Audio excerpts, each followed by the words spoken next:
আজকে একটা রেসিপি নিয়ে আসছি বন্ধুরা তোমাদের কাছে, মাছের ডিমের কষা। দেখো, পেঁয়াজ, লঙ্কা, আদা, রসুন, টমেটো সব আমি মিক্সিতে গ্রেট করে নিলাম। এবার আমি তেলের মধ্যে সাদা জিরে দিয়ে দিলাম। আগে আমি ডিমগুলো ভেজে রেখেছি। সাদা জিরে দিয়ে নাড়াচাড়া করে তারপরে আমি আলুগুলো দিয়ে দেবো। যে আলুগুলো সব দিয়ে দিচ্ছি। আলুগুলো বেশ নাড়াচাড়া করে ভাজা ভাজা করে নিয়ে আমি তুলে রাখবো। ফেসবুক থেকে দেখে থাকলে পেজটি তোমরা ফলো করে দিও প্লিজ, আর ইউটিউব থেকে দেখে থাকলে পেজটি সাবস্ক্রাইব করে দিও। আর ভালো লাগলে লাইক করো, শেয়ার করো, আর প্লিজ কমেন্ট করো। এবার আমি যে মশলাটা করেছি সেটা আমি দিয়ে দিলাম। তেজপাতা দিয়ে দিয়েছি, দিয়ে আমি বেশ করে ভালো করে কষাবো।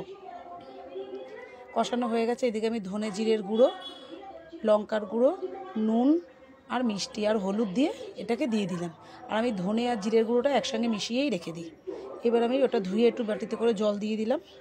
জল দিয়ে আমি এটাকে বেশ করে কষিয়ে, দেখো তেল বেশ ছেড়েছে গায়ে থেকে। আর আমি এটা কম তেলেই রান্না করেছি, আমি বেশি তেল দেইনি। এখন এই গরমে বেশি তেলের রান্নাটা খাওয়াটাও ঠিক না স্বাস্থ্যের পক্ষে। তারপর আমি জল দিয়ে দিলাম। জল দিয়ে আমি বেশ নাড়াচাড়া করে এবার আমি মাছের ডিম আর আলুটা আমি সব ঝোলের মধ্যে দিয়ে দেবো। দিয়ে এবার ঢাকা দিয়ে দিয়েছি। এই দেখো ফুটে গেছে। নামানোর আগে আমি একটু গরম মশলা দিয়ে নামিয়ে নেব। দেখো এই যে ফুটে গেছে প্রায়। এবার ঢাকা দিয়ে দিলাম। আমি ঢাকা দিলাম, ঢাকা দিয়ে রাখলাম। এবার দেখো হয়ে গেছে। নামানোর আগে আমি একটু গরম মশলা দিয়ে দেবো। আলুগুলোও সেদ্ধ হয়ে গেছে সব, একদম কষা কষা করে। এই যে আমি গরম মশলা দিয়ে দিলাম।